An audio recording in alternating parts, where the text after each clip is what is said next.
did Brie Larson work out? Is that like a personal attack or something? The movie opens with the usual Marvel logo, but instead of all the heroes, it shows Stan Lee cameos from the Marvel films. It was a nice touch, and it follows on with saying, "Thank you, Stan," which is well-deserved and kind. Unfortunately, the film begins after that. We wake up with Captain Marvel, or, well, Veers, or, well, I mean, her name is Carol Danvers, but I think it'll be more suitable for this assessment to simply refer to her as Plank. Plank wakes up in a futuristic alien world called Hala. The idea is that it's the hub world of the Kree, who are the good guys, and she is one of the Kree. Maybe. She wakes up Jude Law, the guy who plays the young version of Dumbledore in the new films, let's call him Youngledore, and asks to spar with him. She gets her ass kicked, and he keeps telling her that she is letting her emotions get the better of her. Or, scratch that, it's more like using the powers would be using your emotions, and she will fail if she does that, and so she uses her emotions and wins.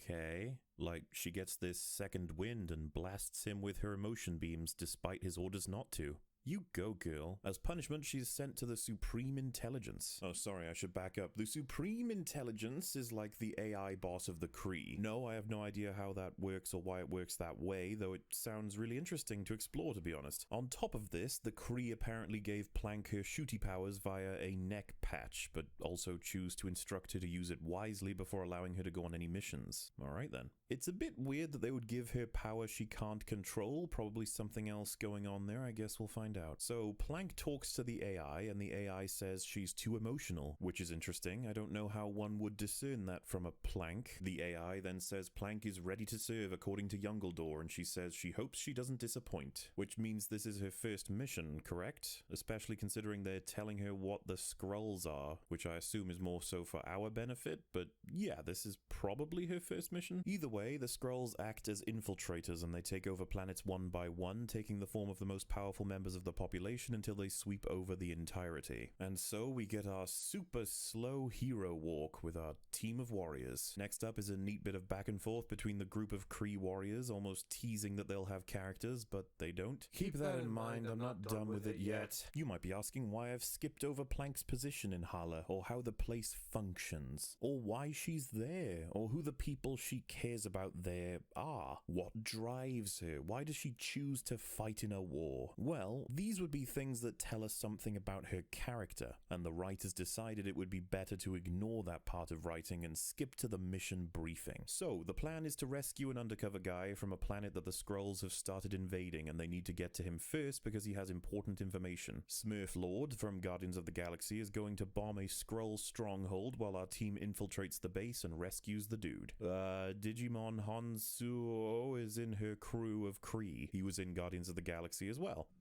Who? I guess this is before he got robotified. I bring this up because it would be cool to know how he went from a Kree soldier to a strict robotic acolyte of Smurflord, but he does fuck all in the whole movie, so I won't be mentioning him again. To get to their location, they used the same fast travel ability we saw in Guardians, so that's a neat bit of continuity. Maybe I'm bringing that up because it'll be relevant later. We also see Plank put a weird kind of helmet on. I imagine this is to account for the harshness of space, or just places that lack an oxygen source, like underwater. That's neat too. She can't just survive in space, she actually needs these things to live. I wonder if I'm highlighting that for a specific reason too. During the operation, our team's communications short out and an ambush ensues. They are forced to engage separately and the Skrulls capture Plank. She was tricked into thinking she was rescuing the target, but instead it was indeed a Skrull, and he zaps her, knocking her out. Unfortunately, the rest of the team were forced to retreat back to their ship and cut to black. Then we get what is probably the laziest attempt at rushing a background to a character I have ever seen. Plank is in a machine that is trying to access her memories because in her memories is something the Skrulls want. The first memory is of her friend preparing to fly with her, and she says this. About to show these boys how we do it. You go, girl. We then see a moment in Plank's history where a mean boy told her she should go slower while turning corners, and thus she speeds up only to crash. After that, her dad tells her she doesn't belong out there, and he shouts this at her despite the fact that she probably needs to go to the emergency room. What a guy. Then we slam into a moment of her training for the Air Force, and a group of mean men are heckling her, ending with a man saying, "They will never let you fly." Then we jump right over to another guy saying, "She's a decent pilot, but she's too emotional," finishing his sentence with, "You know why they call it a cockpit,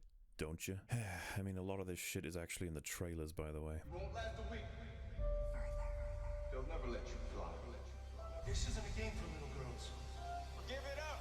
It then jumps into Plank dancing and singing with someone. This means she has friends. Then we see someone telling her about space when she was a kid. This means she would like to explore space. And then we see her hanging out with the friend's kid, which means she's friends with the kid too. So in case you missed it, Plank is told throughout her life by men that she's not where she should be and that she will fail because she's emotional, while having strong, healthy relationships with friends who she cares about and an interest in space, and she always pushes forward even when told not to. And that was crammed into 8 different flashbacks over just about 2 minutes. No context, progression, or insight, just a meme's worth of explanation of what the fuck's even going on. This is giving me character development whiplash. Finally, she has a memory of speaking to Science Lady, and apparently the Skrulls that are searching through her memories wanted that one specifically, in order to find out who Science Lady was and where Science Lady's secret space lab is. From the meta, it's fucking embarrassing and lazy to rush development like this, but as an in-world memory exploring device, it makes no sense at all. You're telling me that they wanted to find the name of Science Lady in her secret lab, and their machine is so horrifically inaccurate that they bounced from age 8 to 30 several times and finally landed on exactly what they wanted? I mean, it gets even worse. They managed to find a memory where Plank was heading to the secret lab, and she just so happens to have the coordinates on her screen. Sadly for the Skrulls, they can't figure out what to do with those coordinates, and that will be relevant later. Regardless, she regains consciousness without the futuristic alien scientists or their machine managing to pick it up in time, and this gives her the upper hand.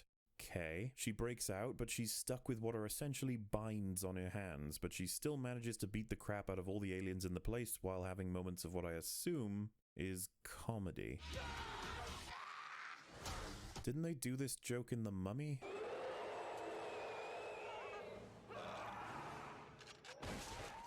And then to go even earlier, it's kinda from Willow.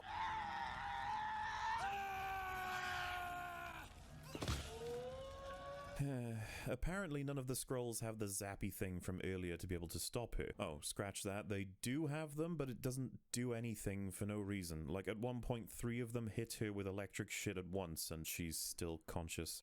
Okay, so Plank runs around for a while, and when feeling like she's about to be defeated, she gets a second wind and breaks her restraints off, allowing her to once again beat all of the aliens. This has been very nail-biting. As a result of beating the crap out of everybody, the ship begins to fall apart, and before she is sucked into space, she blasts her way onto the ship. She also reformed her mask when losing oxygen. Again, that's good. Huh. I'm pretty sure I'm setting something up here. Plank then goes back into the memory room and finds the screen is playing the clip of that guy saying, "You know why they call it a cockpit, don't you?" And so she uses her powers to smash the screen. You go, girl. We then see a Skrull warrior enter an escape pod and release into Earth's orbit. I wonder if his ship was detected or found by Earth, and whether or not that changes our understanding of technology or alien life. But maybe I shouldn't talk about that just yet. Plank then jumps into a Skrull ship and she's able to pilot it immediately. I guess that's her power. She's a really good pilot and thus can pilot anything. Can you fly a TIE fighter? I can fly anything. Even though she can't remember her history right now of being an amazing pilot, and she's never had a mission outside of Hala yet, as far as I understand. Fuck it. Interestingly, as she exits, the entire ship is exploding. I suppose that's a result of her banging around all of it, I don't know. I find it pretty odd that this massive ship is just floating above Earth, visible to the naked eye, exploding casually. Does NASA have any detection for this? Hell, maybe there's some casual people with telescopes that could have spotted it. But no, not even S.H.I.E.L.D. are aware of the several thousand pieces of debris falling from the sky, nor are they aware of the ship at all.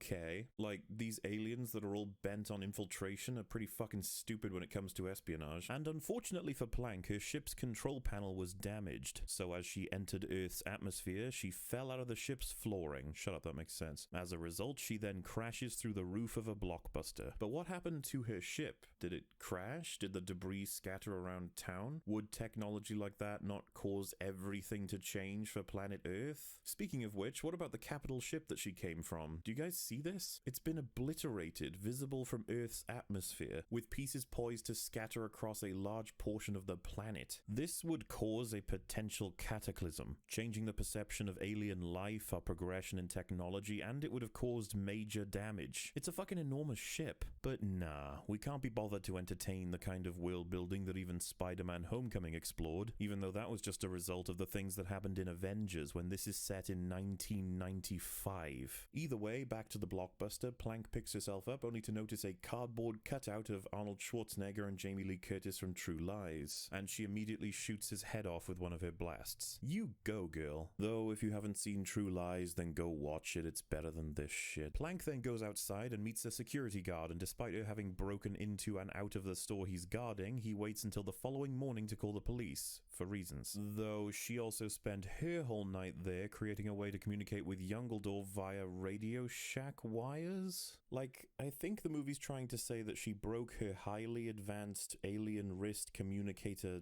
thing, and that she can now fix that by screwing around with a bunch of publicly available 90s Earth technology, because that's how that works. She gets the call going and tells Youngledore that she has to get to Science Lady before the Skrulls do, otherwise they could invade many galaxies. Which, wait, what? So the Skrulls want the light speed technology from this secret lab, and the Kree want to prevent them from doing so because otherwise they can reach other galaxies and spread. But I thought the whole point was that the Skrulls spread to other galaxies already. It takes the Kree 22 hours to get to Earth from the planet they first fought the Skrulls on in this film, despite the fact that they have the jumping ability. That means the Skrulls have already traveled that distance as well. And if the Skrulls are capable of it, then they must have the technology to make it to other galaxies too. Like if they just headed in one straight shot with whatever they're currently using to travel, they can invade to their heart's content once they pass the Kree border, as it's referred to in the film. So however it is that you do travel, do that, only do it for a long time and in one direction, and that should have the same effect. Either way, the moment that Youngledore tells her to do nothing and stay put, which would obviously change the course of the entire story, the communications get fuzzy, and so she decides to take matters into her own hands. Meanwhile, we see that the Skrulls have landed on Earth in daylight in order to chase down Plank,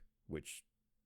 I'm sorry, how did it take them this long to land when we saw their ship was obliterated when Plank was falling to Earth at night? Like, surely they should have landed just moments after she did, at night. Which would have been much better for the story, because now I have to wonder how the fuck they managed to infiltrate the higher-ups at S.H.I.E.L.D. before S.H.I.E.L.D. got to her at the Radio Shack. Not to mention how the Skrulls all managed to land together, and how no one thought the 4 green alien men arising from the ocean wasn't a fucking eyesore to behold, especially when they completely convert into another species altogether. Also, remember the guy in the ship that left on his own? Did he somehow land at a delayed time alongside them? Did they have some agreed portion of Earth to land on in case of the ship being exploded? Really? Or is there a random Skrull in Europe just backpacking around, living a new life? Going back to Plank, the police have arrived, and Nick Fury himself tells her she is under arrest. But before they can finish the conversation, a Skrull tries to kill Plank and misses a blast from a rifle. Plank then pursues him. This leads to an extensive chase on a train and through a tunnel, leading us to a wonderful scene in which Plank punches an old lady and then engages in acrobatics with her, and,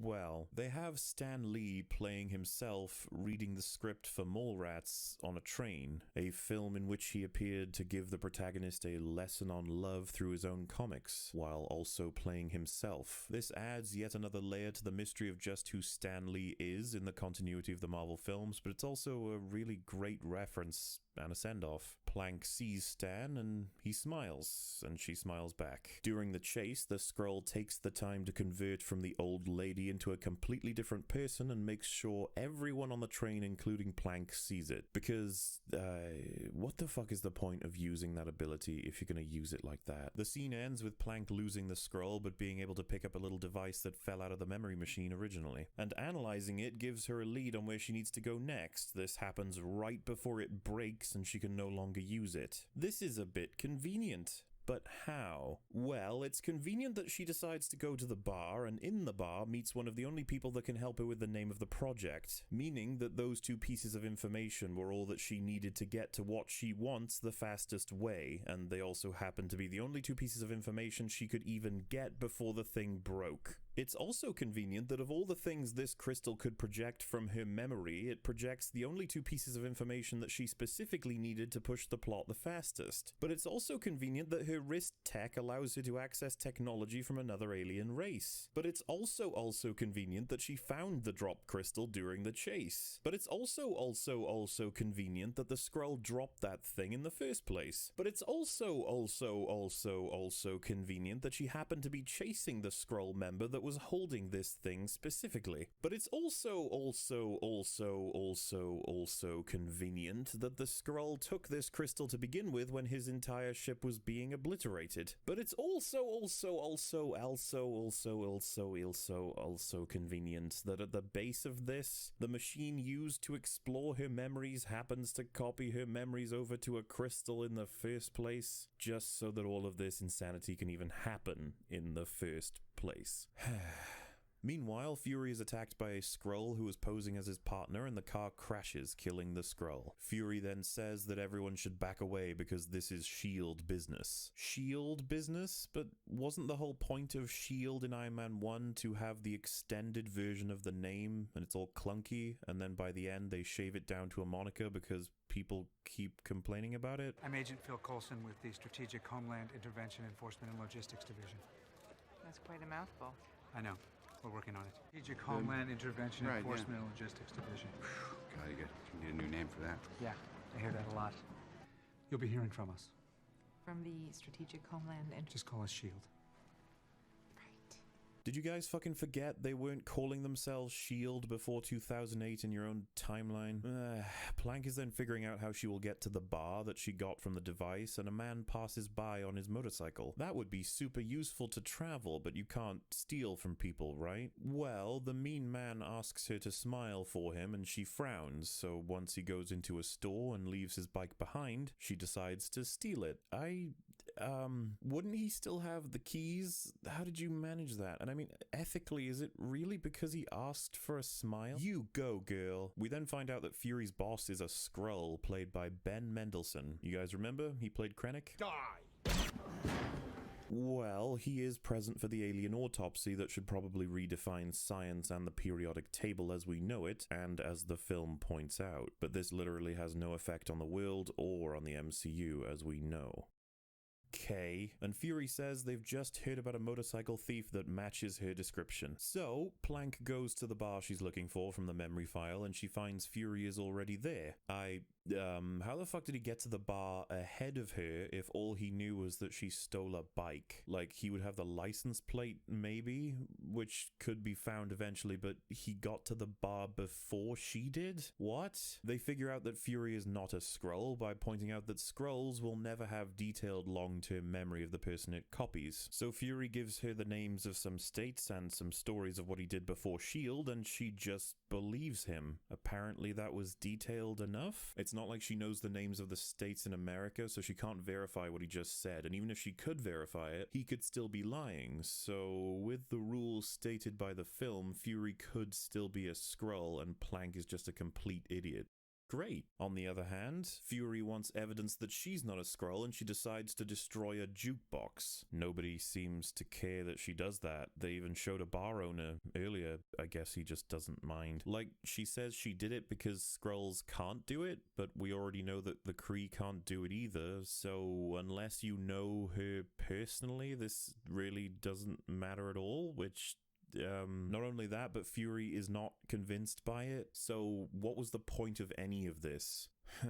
And let's not understate how horrifically bad the direction for the actors is here. It may not have seemed so bad when filming, but once the effects were put in, did they just say fuck it to the fact that her photon blast comes about an inch away from the head and shoulders of Fury and he doesn't seem to give a shit? Look what it did to the jukebox. There's a good chance that half of his face should be gone. Plank then asks that Fury take her to Pegasus, and so he does. I have no idea why, since he even says that he's not sure if she is a Skrull, and we learn that Pegasus is extremely sensitive in terms of $1 billion cover-up, but he just agrees. I'm sorry, that makes no sense at all. So Fury gets them into the place, but they are immediately detained by those who work there. I'm not exactly sure why they wouldn't just detain them at the front gate, but okay. After getting bored long enough, Fury calls in his backup and uses tape to get the fingerprint off his wallet that the guard touched earlier. As a result, Fury can then open the door. Plank says that's impressive, and Fury responds, "Oh ho, you should see what I can do with a paperclip." The humor, for the most part, in this movie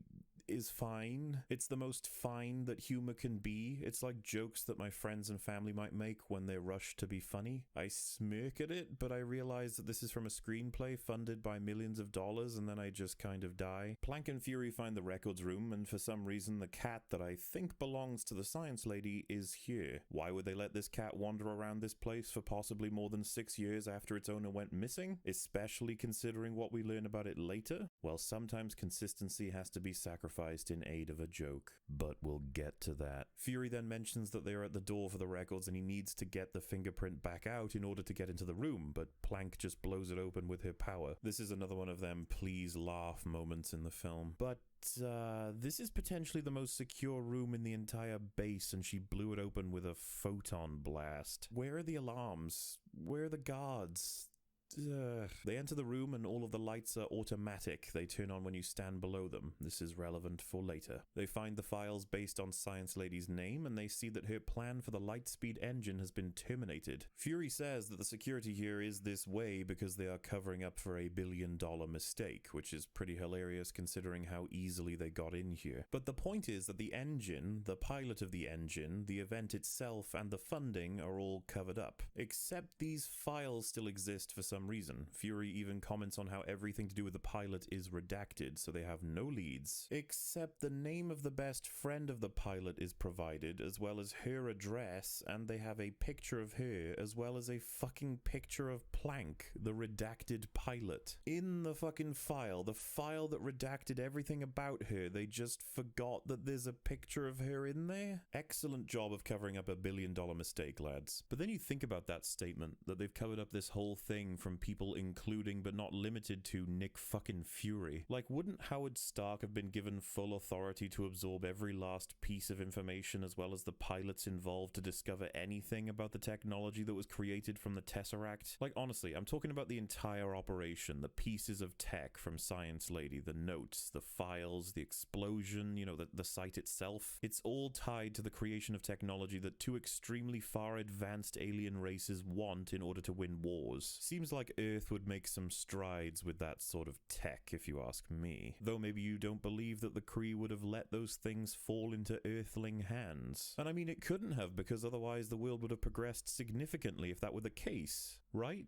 Well, the film shows us blueprints of the Lightspeed engine as well as large shots of the crash site. All of this stuff was readily available to progress from, and what? They covered it up and redacted a whole bunch of information? Like, you're telling me S.H.I.E.L.D. and NASA redacted information to prevent S.H.I.E.L.D. and NASA to advance technologically? What the fuck is happening? Either way, Plank sees this stuff and gets a flashback of Science Lady saying, "This isn't about fighting wars, it's about ending them." Oh, doesn't that sound familiar? Isn't that the why we fight? So we can end the fight? So we get to go home? Well, before they can get out, Fury's backup arrives, but it's Krennic and they soon enter into a big old chase. Fury is hiding in the records room and the bad guys have to walk into the aisles to activate the lights, and thus finding him is pretty fucking hard, because all he needs to do is move to one that's not lit up. Extremely secure, lads. Of course, these men aren't normally bad, it's just that Krennic is ordering them around and he is the main villain right now. We also get a wonderful line where one of the agents says, "We have to take them in, dead or alive." And we're gonna remember that line. Fury then bumps into Krennic and they have a scuffle until Plank saves him. During this entire fight, every other agent is mysteriously missing, but once Plank fires a photon blast and spares Krennic for no reason, the agents all suddenly pop back up. How convenient. And so Fury and Plank are chased to a plane and escape with Krennic firing at them along with his soldiers to no avail. Gee, lucky the plane doesn't require keys to get into it or to turn it on while also being fueled healed up and free of any obstacle to lift off. What is this, Force Awakens? Oh look, the adorable cat decided to jump on board with them too. I have no fucking clue why. Plank then explains that she woke up on Hala 6 years ago with no memory, and she is sure she started on Earth. She and Fury then share a nice bit of banter, getting along, and I remember for a moment what characters might look like. Then we see Smurf Lord asking where he can bomb next, and Youngledore says fuck off for a bit. I will only bring this up here quickly, but Lee Pace is back as Smurf Lord, and they did not manage to have him use the same voice, nor do his prosthetics look the same at all, even without the black marks. We know only that she has been captured. We'll be back for the weapon. Thanos, your daughter, made this mess, and yet you summon me. The woman. I will cure it. The woman. The woman. He isn't in the movie for long, so I guess they kind of rushed it. I have no idea. Regardless, the important detail is that Youngledore has been heading to Earth this whole time, and halfway through the movie, Smurf Lord could be anywhere, waiting for a potential coordinate. Just keep that in mind, folks. So Plank meets up with her best friend and her best friend's kid from the flashback. The kid seems to be the same age as the flashback despite being 6 years older. I don't know how they fucked that up or how the kid remembers her so fucking well, but let's move on. Best friend tells us about how good of friends they were, because showing that would have been far too difficult. Apparently on the day of the flight, Science Lady was saying she had lives to save, and so as a result, Plank offered herself up to the risk because she is a hero. Like, best friend outwardly states this. Maybe we should have seen that actually happen, as well as, you know, like an origin of her character and who she is, instead of just telling us. Movie? Are you awake? Best friend goes on to say that the government covered it all up. Obviously they weren't very effective at it. Then we get a lovely collection of photos to look at. Like, they montage it. Again, we are shown a shit ton of memories at once to convince us that Plank is human rather than wood, and we are told exactly what they are. It gets to the point where Plank is shown a picture of herself as a kid with her dad, and the little girl says, "You didn't get along with your parents." For fuck's sake, movie, why couldn't we see this sort of thing instead of people telling us about it in a schizophrenic flashback sequence or a collection of photos? And for the record, this is not something you can brush off in a throwaway line. Plank is slowly retrieving her memories as well as her personality, and an obvious subject to broach when in that situation would be to speak to or at least acknowledge your parents. So why does she seem to ignore this line from the little girl? Why doesn't she ask why she didn't get along with her parents? Why doesn't she ask where they are? Or fuck it, how about whether or not they're alive? Is she really just happy to move on with all of this instead of questioning the fact that this girl she barely remembers is telling her that a photo in which she was smiling with her dad is a reminder that she doesn't get along with her parents? Why can't you act remotely human? Either way, Krennic just shows up and basically says, "I'm not a bad guy. Also, I have the black box from the day of your crash. I want to listen to it with you." I'm guessing he stole it while he was Fury's boss? I have no idea. Either way, best friend is confused by all of this, and so Krennic refers to her as young lady while trying to explain it. She then snaps back, saying that if he refers to her as young lady again, she's gonna put her foot where it's not supposed to be. You go, girl! So they play the audio, and it clearly spells out the coordinates they need while activating another memory for Plank, which means we finally get the history. So, apparently, the ship that Plank was piloting was brought down and Science Lady is executed by the pursuers. Oddly, Plank tried to use the ejector seats for herself and Science Lady, but they just don't work. We never find out why that's the case, but man, it manages to make it so that everyone meets up right next to the Lightspeed engine and Plank gets her powers. So obviously we needed it to happen that way, just don't think about it. Moving on, it is shown and told that Science Lady is bleeding blue blood, which means she was a Kree and not an Earthling all along. Which, wait a second, you're telling me that Science Lady was like a higher up at S.H.I.E.L.D., but she initially came to Earth as an alien? Then are we supposed to assume that she came to Earth at some point, became a citizen of America, went to school or university or both, and then joined S.H.I.E.L.D. or NASA, or in this case both, and then as a result headed the most technologically important project in human history, which was exactly what she wanted? That plot right there is a movie on its own, especially with how the film admits it was tough for women to get positions like that in those days for the Air Force. I imagine it might have been even harder for alien women. What about the idea that she arrived on Earth as this random person who wants to get to the top of the chain in the American scientific government when she wasn't even a citizen, nor did she have any identity regardless, and she literally can't bleed or take a blood test without blowing her cover, which is awkward when trying to rise in the ranks of the Air Force, isn't it? Just don't think about it. Anyway, back to the flashback. Plank grabs the alien gun that Science Lady pad and aims it towards Youngledore. Apparently he was the baddies the whole time. Her memory is slightly more corrected, I guess. Also, I have no idea why he didn't just shoot her after shooting Science Lady, or why he continues not to when you consider that Plank is a random Earthling, and she can currently prevent them from reaching the engine that will apparently win wars for them. If he just shot her before or after she grabbed the pistol, then the film literally would just end.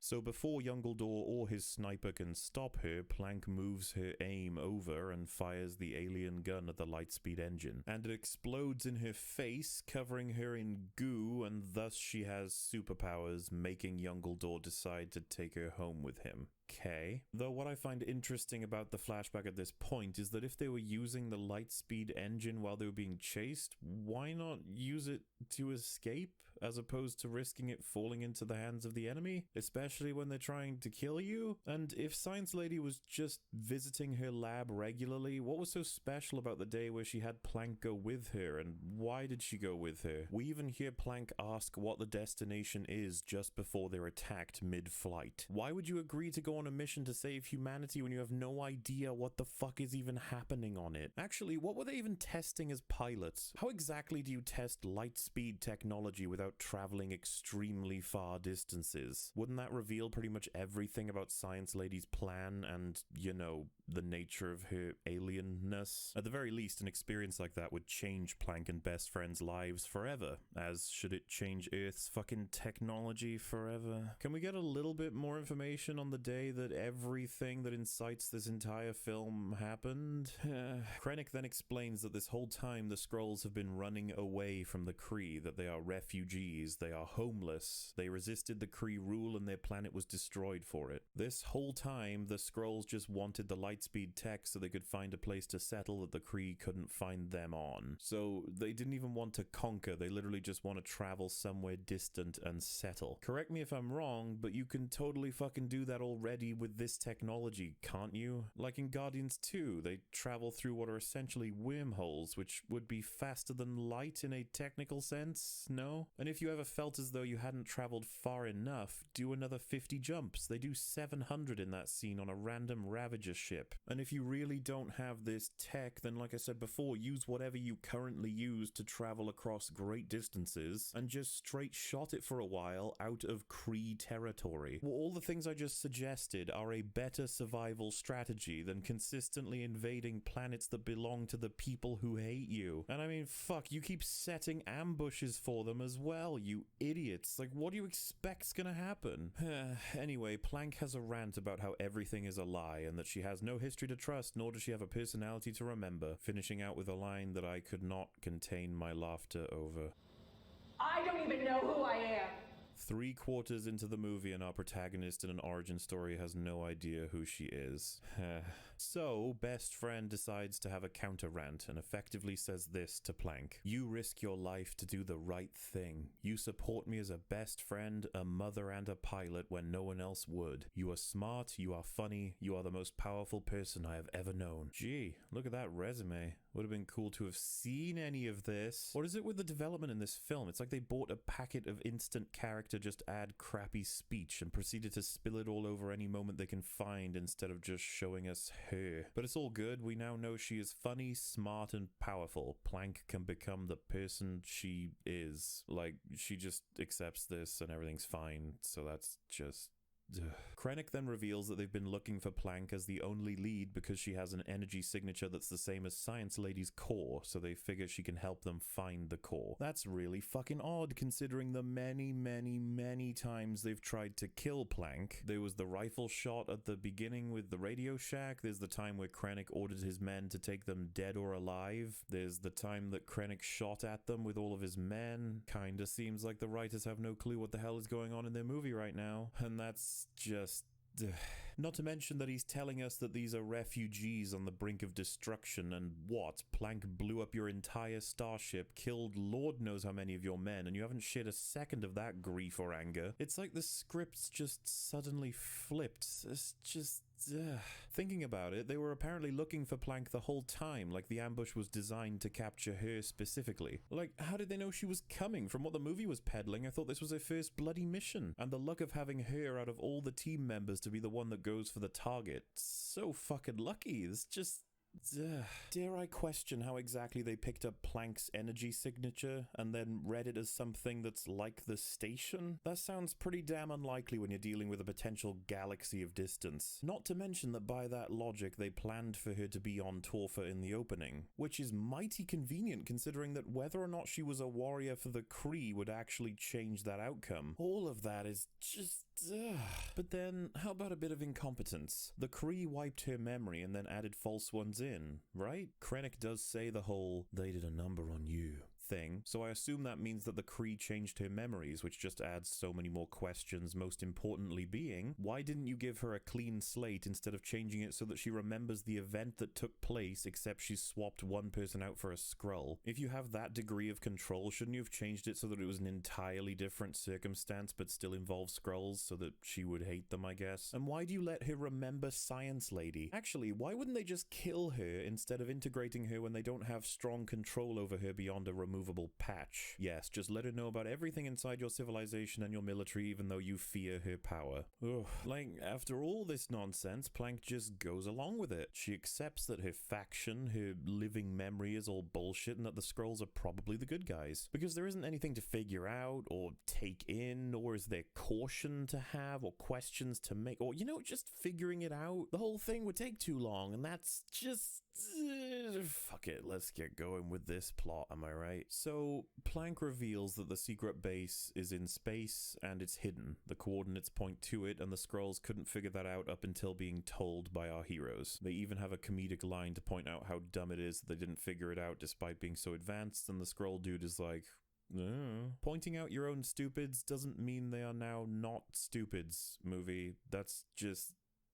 So the science scroll says you can make their ship space ready overnight. Like their normal Earth atmosphere 90s ship is going to have an alien do some welding and then it'll be space ready. I don't... He gives the ship a makeshift artificial gravity device. They have a shot specifically for it. You can't... Overnight? Sure, movie, sure. With everything we've already seen and everything that's to come, it doesn't shock me. Speaking of which, Plank asks that Best Friend come to this mission to find a technological core on a craft that is not designed for its destination that can provide an alien race the means to escape a further advanced alien race that is sending soldiers to kill them. Now, the obvious answer to this is no, it's extremely dangerous and I have a child to take care of. But then the daughter says you shouldn't want to stay here and watch Fresh Prince with me instead of going on a cool mission, and goes on to say, I'm just thinking that you should consider what kind of example you're setting for your daughter.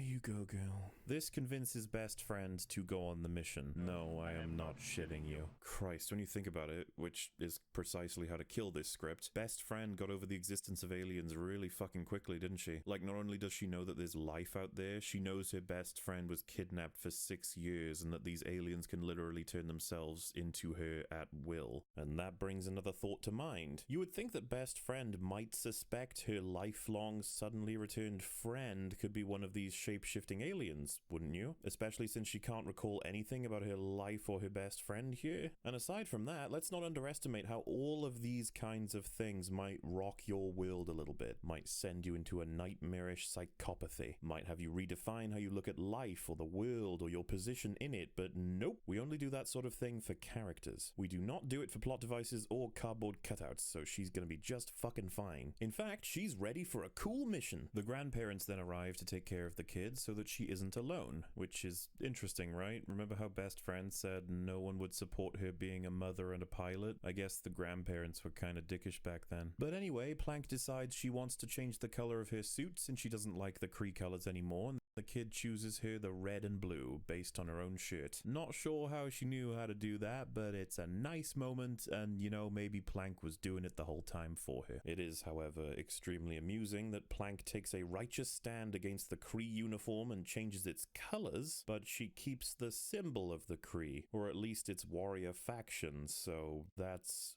awkward. Like, imagine being completely against the team you come from because you discover their rampant persecution and murder of innocents, and so you flip the colors on their symbol and you celebrate that you no longer have any connection to them. It doesn't work very well when you think about it with other stuff, does it? We then harshly cut to Youngledore having made it to Earth, and he enters one of the shacks near the best friend's house in daylight. He finds Plank and asks for her to say who gave her the blood transfusion when she was on Hala. It could be said that this question comes out of nowhere because we weren't told about any transfusion prior to this moment, though this shot shows up in the trailer where it doesn't in the movie, which means they may have had a scene in which she arrived at Hala and it was cut. Maybe more of a backstory was planned for her and Youngledore, and this reveal of having used his blood was meaningful in some way. In the trailer, there's this bit about how she's made stronger and superior by being given the blood. We made you one of us, so you could live longer, stronger, superior.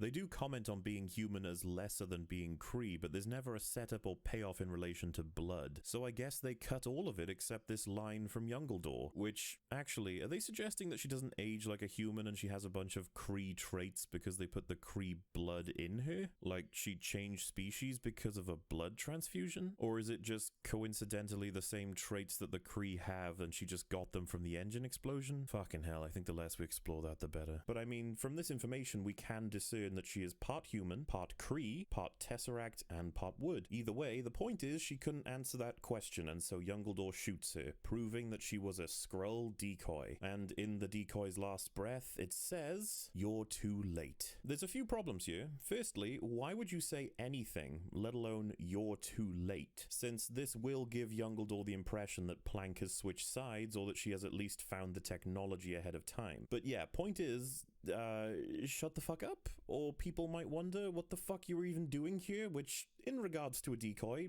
brings me to my next point. I do not know why in the world they would have tried this, since if Youngledore was able to find this exact spot, then there must be some form of a signal or transponder that they've managed to separate from Plank. Otherwise, they actually contacted Youngledore and told him to come there, which don't even get me started on the stupid of that. So, at the very least, if we're being charitable, they took her transponder, or whatever signal she makes, and convincingly made it so that a Skrull can act as it. So then maybe don't put it in a shack near the house of your best friend with a decoy that can't answer a single detailed long-term question, for fuck's sake. Talk about putting people in danger if Youngledore tried to find whoever lived there. You also just wasted a Skrull for no fucking reason. Youngledore would have easily found out that wasn't Plank no matter what. Do you guys remember the whole bunch of shit that Plank told Fury about how Skrulls can't perform a photon blast? All Youngledore had to do was ask for one of those and this Skrull was just dead. How did Plank think that this plan was ever gonna fucking work? I love the idea that Plank told the Skrulls some random facts about her history and just hoped it would be enough for them not to die. I mean, geez, why not put the signal somewhere completely different on the other side of the planet? Why not have the decoy run away to the other side of the planet and continue to evade pursuit like they've been shown to be very fucking good at? Why not have the decoy get the jump on Youngledore and straight up kill him and potentially take his place? You could have shot him as he entered the shack. Oh wait, that wasn't in the script. Fucking hell, why not have the real Plank be the decoy, because she could easily feed Youngledore a story about not finding the Skrulls while the real group of heroes get to the secret base with her suit to open it up, and Youngledore would be none the wiser. Remember, Plank is the hero, the one who makes the sacrifices, rather than this nameless Skrull warrior who died for no reason.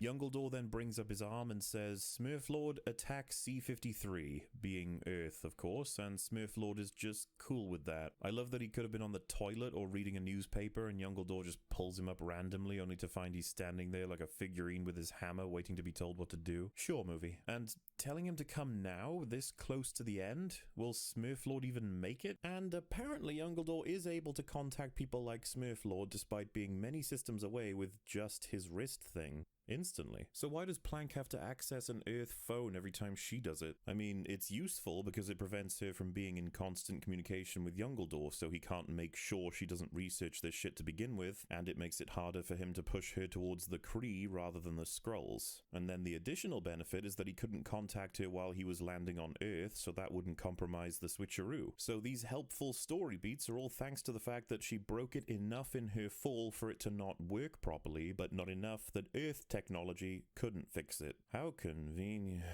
As Planck and her team lift off, they make a point to show gravity changing as they leave Earth's atmosphere, which is neat. Only they forget that on the way up, the hair on Planck should be flowing back, not dangling down, and all of them should be pulled back as a whole. The weird thing is that they did it earlier and they made a joke out of it. This is a nitpick, but I don't know, they almost got it.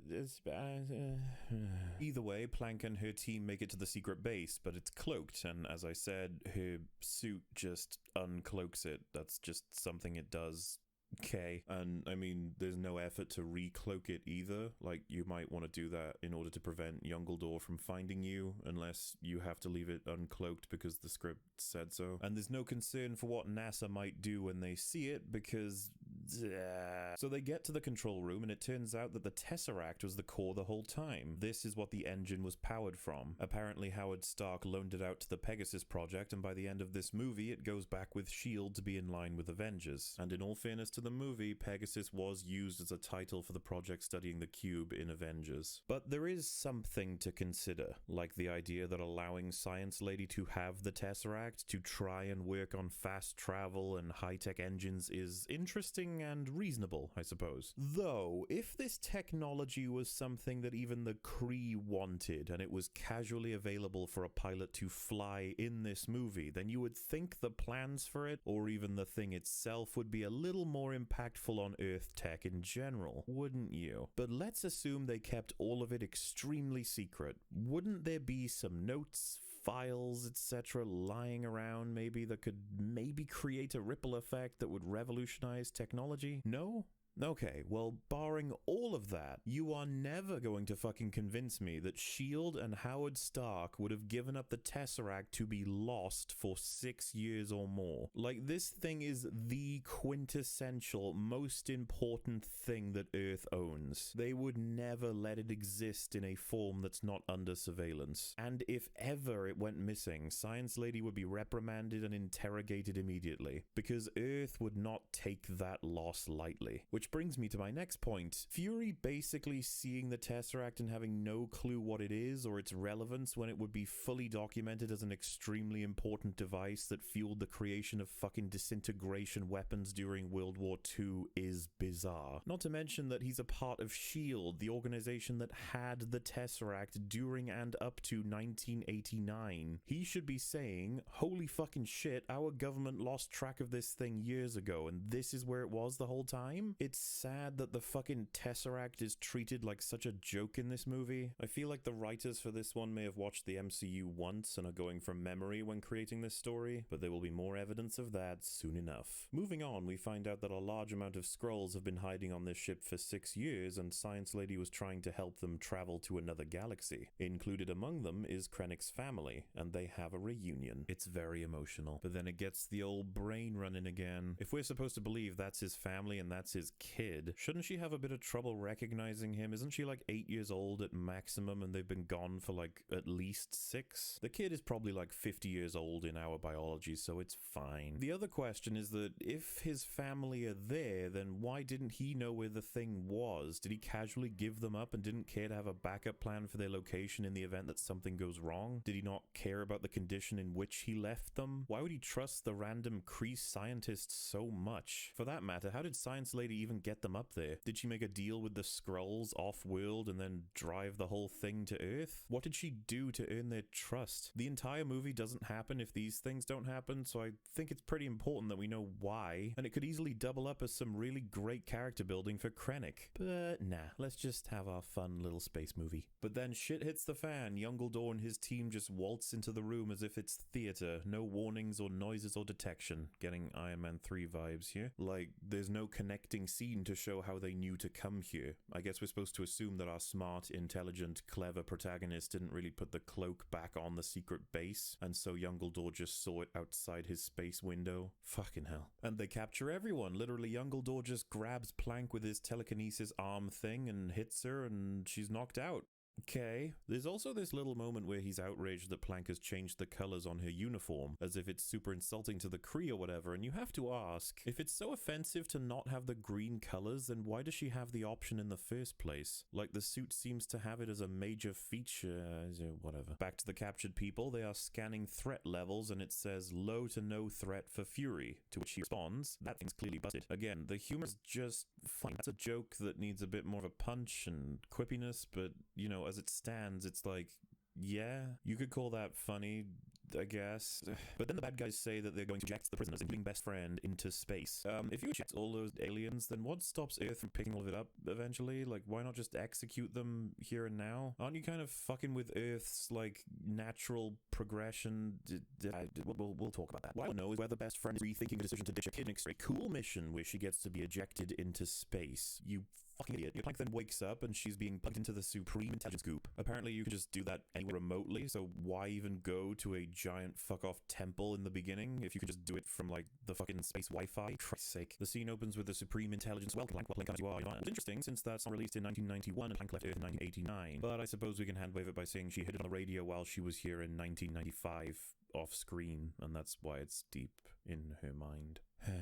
Also, why the fuck is she speaking to the AI? Haven't they won now? How the heck? They've captured the scrolls and Plank is knocked out, not to mention that Plank hates your team now. Just kill her and win everything. But no, spent several minutes with the AI telling Plank she's crap, she doesn't know how to use her power. It's cute how hard she tries. She doesn't control her emotions. She's useless. And she illustrates this to her by showing her the montage we saw at the beginning of her failing to do things all of the time. And finally, about the Kree, she is only human. So, like, did they really plug her into the AI just for her to say, meh, meh, meh, meh, meh, meh, we won, you suck, lol? Really? Even though the Kree are fully aware that her power isn't from them? Like, mechanically they know this, so why coax her to fucking hate you? There's no reason for seeing. So thanks to the montage, Plank remembers a different montage for us to enjoy of getting back up from falling over all those clips, and it all crescendos with saying, my name is Carol. Telling me what I can't do. I'm gonna stop the shapeshifters that are infiltrating the planet. Are you serious? She tries to walk towards the AI in her mind, but the AI fires a blue energy beam at her, and she starts to try and break through it, and by doing that in her mind with the AI, it weakens the electricity in the whole ship and makes it so that all the restraints for the good guys fall off. And then the good guys start beating up all of the bad guys? Alright, there's an issue or two with this handful of seconds. I'm gonna try and get through them real quick. Why would the AI not activate the neck thing the second Plank started to show resistance? We saw it prevent her powers from being used before, and she hasn't realized she can take it off yet, so just do it. Actually, why would there even be a Wi-Fi connection to the AI in this ship when it was made in secret and opposed to the Kree? Come to think of it, why are they even wasting time with this at all instead of going back to Hala with an unconscious Plank in tow? Why can the AI fire a weird blue beam in a mental simulation chat thing? What does the AI hope to achieve by firing it outside of slowing Plank down? And for that matter, what is Plank trying to do? Where is she going? Her proximity to the AI in a mental phone call doesn't mean anything anyway. Why would firing an abstract phone call beam at Plank while she's in a simulation cost the ship electricity when it's not a process outside of Plank's own head? Why would it cost so much electricity that it's almost shutting down the entire station? Isn't this ship powered by the Tesseract technology, the infinite renewable energy stuff? And on top of that, why would you guys have a security system that releases all prisoners whenever there's a second of interruption from a power source? That seems really dumb. And finally, why the fuck is best friend able to beat these guys up? She's been retired for like 6 years on their Space Wars bread for wiping out any galactic faction. Like, what the fuck is happening? Plank then says that she's been fighting this whole time with one arm behind her back and decides to just take off the power patch thing and thus reveal her full potential. That's all it took for 6 years. She just had to take the thing off. Did this never come up at all? Did she really assume her power came from that when no one else on Hala was given one, nor does anyone have any kind of power anywhere near hers? Did no Kree citizen ever tell her that nobody fucking has a thing like that and it's all bullshit? Especially if she's aware that she isn't originally Kree. Did she ask nobody any questions? Did it accidentally come off? Did she never even think to bother trying? Really? This means that the Kree designed a power patch to reduce the power provided by a Tesseract-powered engine that splattered goo to Plank. How the fuck did they manage to engineer that? And does it work on Thanos, for example? They did it to a point where Plank was convinced for the first point of the movie that it was her source of power. That means she must have had it the moment she woke up on her first day on Hala. You want me to believe they have Tesseract-powered goo-created suppression nicotine patches just lying in wait on Hala? Fuck off, movie. Like, this scene, it just gets worse and worse the more you think about it. Was the goal to really try and convince Plank to work for you guys again, despite actively learning that you've lied to her for her entire living memory? You represent a team that goes around hunting people down because they don't follow your rules, and you literally killed the person she respects the most in front of her in cold blood. Fucking hell. Even if they convince her that her power comes from the thing on her neck, then she's obviously gonna wonder why they wouldn't just give the neck thing to someone else. But yet, she will wonder why the fuck they wouldn't just execute her. As a matter of fact, you guys currently have the ability to knock her out, so I'm now wondering why the fuck you kill her. You simultaneously fear her abilities to the point of putting a leash on her while being completely aware that she's the only thing that can threaten your entire organization, for fuck's sake. So why are you keeping her alive? Let's calm down, eh? So Plank then becomes godlike. She glows and destroys everything in her path. It's extremely nail-biting once again. Like, she had to take the patch off to prevent it from limiting her, right? Oh no, that was just metaphor or something, because the real-world patch just explodes. I'm not kidding. This happens. It just explodes on her neck. Her belief in her own power overpowered the 6-year-long power limiter, meaning that this is a power limiter that only limits the subject's power if they believe their power is limited. Who wrote this? She collects the Tesseract from the Kree soldiers while they recover from her AoE blast. Wait, why in the hell to cure that thing? It's the key to their entire goal of domination across galaxies. Why not send the thing home with one dude back to Hala for research? All the rest of them even do here is just pointlessly stand around watching the interrogation, which, as we went over, is an utterly pointless fucking thing to begin with. And for that matter, as Plank is erupting from her core with supreme intelligence, they don't shoot her or try to restrain her, they just stand there waiting to be knocked over like bowling pins. Good God, everyone is stupid in this movie. She then catches up with Fury and asks him to take care of the Tesseract, only does the cat evolve into a hideous Lovecraftian monster and consume Cube. I'm not joking, the cat eats the Tesseract with its tentacles. This is the Tesseract. It has the potential energy to wipe out the planet.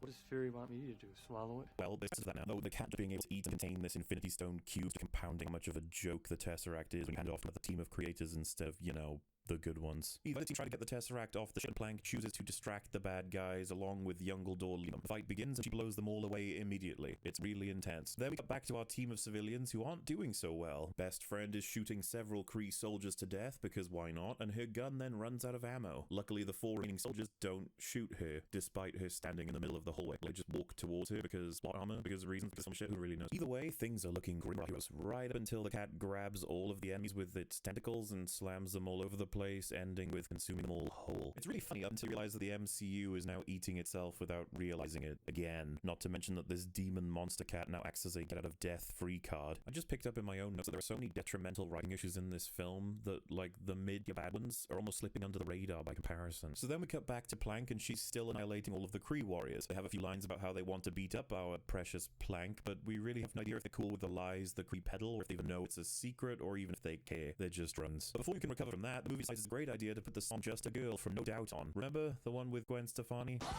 No, we're not doing that. This plays for the whole fight. Like, how horrifically misplaced and forced. And what is the message here? That she became all-powerful and thus in her way while smashing any preconceived ideas of what makes a woman or a girl, even though her power is directly related to something other than being a girl or even human, outside of choosing to get back up when an evil AI is monologuing? I mean, you go, girl. Yeah, the fight plays out as one of the teams she shot a Plank and then she blasts them away over and over again. And if you're curious about the stakes, Plank grabs a sword that was intended to hurt her by its blade and breaks it. I don't think she's much into it. Regardless, it ends with her getting trapped by young Gildor, and thus it forces her to experience a second wind, and she beats him. Eventually, the civilian team break out of the ship, despite being fired upon several times by alien technology in their slightly modified Earth ship.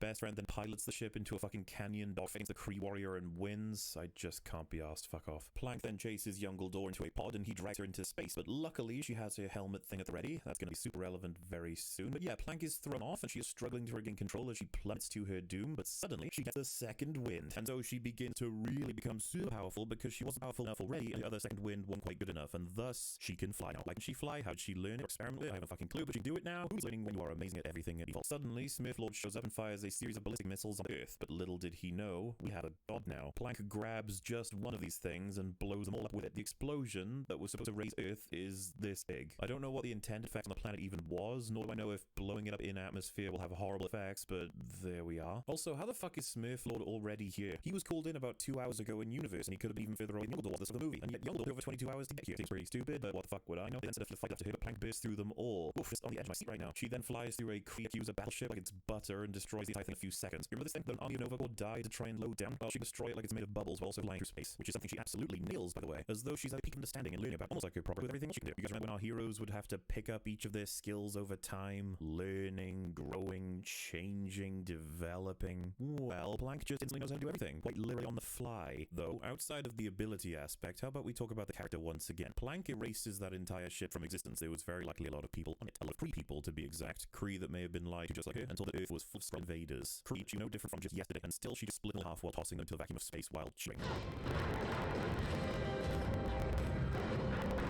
I'm getting some serious Finn vibes here. I guess she deemed them all evil and will have to wipe them off the face of the galaxy, but wait, she then spares the other two ships with a warning. Why are you invested in sparing these lives while happily taking the other third of them right there and then while cheering woohoo? Is there no moral dilemma about how she picks and chooses who lives and who dies? Does she think about any of what she's doing on a level? She's like a child. And this is a double-edged sword, by the way. Why did she spare Ronan out of the 3 ships when he is the one who's hell-bent on killing Skrulls and likely knows the truth? She knows that he's a straight-up monster. He regularly crushes opposition. What the hell is her thought process for any of this? Any chance of getting to know her in this? She just Middle and says he will return here one day for the woman. But he doesn't. You know, he goes to House and die, so we line to have there. Then Plank hits Youngledore, and he says that she has to prove she can beat him without her powers, but she blasts him across the desert and says, I have nothing to prove to you. You go, girl. Oh, hang on, wait, that was a payoff, wasn't it? The idea that she couldn't beat Youngledore in the past without her powers challenged her to do it here, and she said no. But I mean, she did that opening anyway. It's not like he stopped her. Wouldn't it have been better if he actually did prevent her from using her power to beat her his way, only for her to flip that? Instead, we have her beating him, and then at the end of the film, he demands a fair fight, and she says no and beats him again. Okay. Then, as a twist of personality, Plank actually offers Youngledore a hand up. I guess it's a sort of recognition that he's never going to beat her, and that he can accept that at this point. It's like a mutual respect, and I kind of like that. Oh, no mind, it was a bait. She literally drags his ass across the desert by his hands. You can't even let him walk to his ship after beating him down, can you? Dignity and respect are losers. She then tells Youngledore that he is going back to Hala, and he'll tell them that she is coming to end the war, because, well, she can basically do anything now, so why not? And since his ship has been severely damaged, it won't quite work, but she blasts it with her hand power. It just works. Back at the ship with our civilians, Fury is playing with that and scratches his eye, leaving him blinded. We then cut to that where everyone's sitting down after. What the fuck? Fury got his eye taken out by Cat scratching. Are you fucking kidding me? So, this line in Winter Soldier. Soldiers trust each other. That's what makes it an army. How about you guys run around and last time I trusted someone, I lost an eye. This line means fucking nothing. I'm just a fucking joke. You guys remember this, right? You erased my password. Probably deleted my record. But if you want to stay at me, Mr. Secretary, you need to keep both eyes open. That moment is fucking ruined. If you end up watching the MCU in order of the universe itself, then this scene will be viewed after the cat scratch, which makes this scene embarrassing. There's no weight here. Fury is trying to threaten a man by showing that he got his eye scratched up by a cat. You'd have had a history that shows us why he went from a trusting and positive position to a cynical and untrusting one. It may very well relate to how he lost that eye. All of the information was set. Instead, they chose the Rian Johnson route and used the information that Fury has lied to say that he's been lying for life. He lost it to a cat. He didn't lose it to trusting the wrong people or a particular person or to a fake that got rough. Why? Well, because it's funny, right?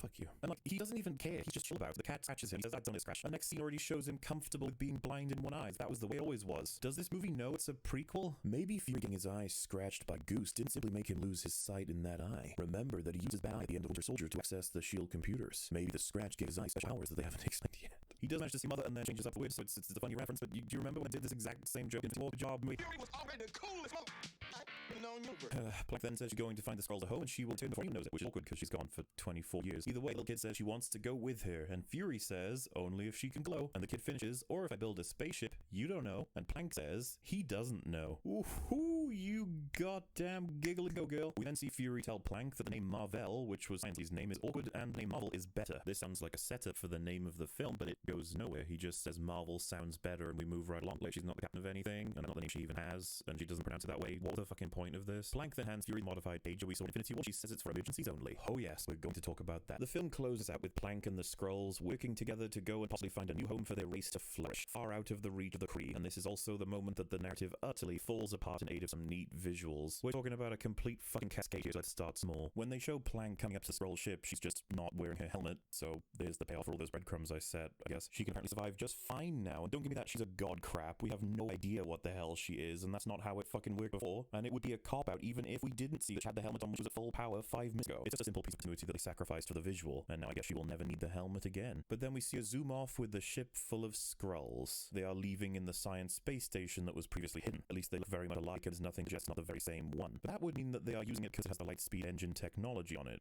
right? Like, I guess they don't need the Tesseract because Fury ends up with it, so there'd be some Lightspeed engine on board that they are now using in order to complete the task of finding a handful of Skrulls left about the galaxy and then moving out of the galaxy itself. There's nothing to connect how and what the Skrulls are doing here exactly. I get that they're going for the family, but they also need to escape the Kree still, and Krennic made it sound like the core, or the Tesseract, was extremely important to that. But no, I guess they're just fine with a set of engines on board, and that's all I think they need. It's just so poorly translated. So let's happily move on to the fact that Planck only had a split second to reach the ship, and the Skrulls wouldn't be reckless enough to engage in Lightspeed without at least confirming she was on board. And there are 2 trails left behind in the shot, meaning that Planck is traveling with them at the very same speed. So we can conclude that she can travel at the speed of light now, with no experimentation or knowledge. She just does. And so if she can survive traveling at the speed of light while also being able to punch through enormous Kree battle cruisers, then what in the world could possibly stop her? She could easily kill Thanos, Galactus, and even Shaggy all in one Lightspeed punch. What kind of entity is she at this point? Does she require food? Does she have any kind of organic process? Does she breathe? Is she a self-sustaining energy source now? Like, this wouldn't be a problem if I just knew that she could push things with her hands, but she can do everything now. And fuck, if we ignore all of that, these 2 entities traveling at the speed of light right next to each other, one being a spaceship and the other being a person, one using coordinates and the other one using, what, a guess at the right direction? Do they realize that even if she's off by 0.00001 degrees, she'll end up in a completely different area of space to the ship? Hell, they could even crash into each other, causing a space soup of blood and metal. But then you realize that they don't have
location. They're searching for a potential planet to colonize. Does that mean that they're going to travel at the speed of light and stop randomly until they bump into a planet they want?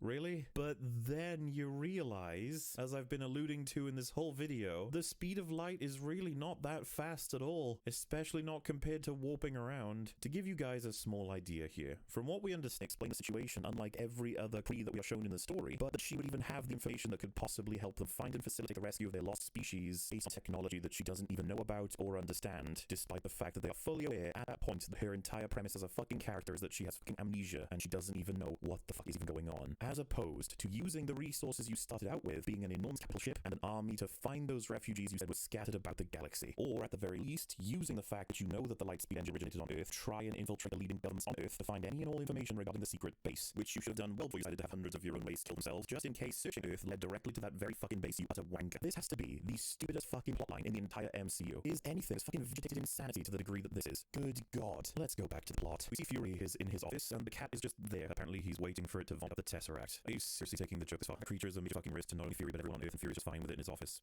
Okay. Fury then decides it's high time to start looking for heroes because there has to be more than just her out there, even though you already had Cap, which sets a precedent, but you failed to mention him. But then you also don't find anyone until Tony Stark makes a metal suit, which is nowhere near god power, but sure, I guess he counts. Whatever the hell you want, movie. The real issue with this scene is that Fury gets the idea to call this theoretical group the Avengers because it was Plank's nickname when she was a pilot, and he sees that in a fucking photo of her.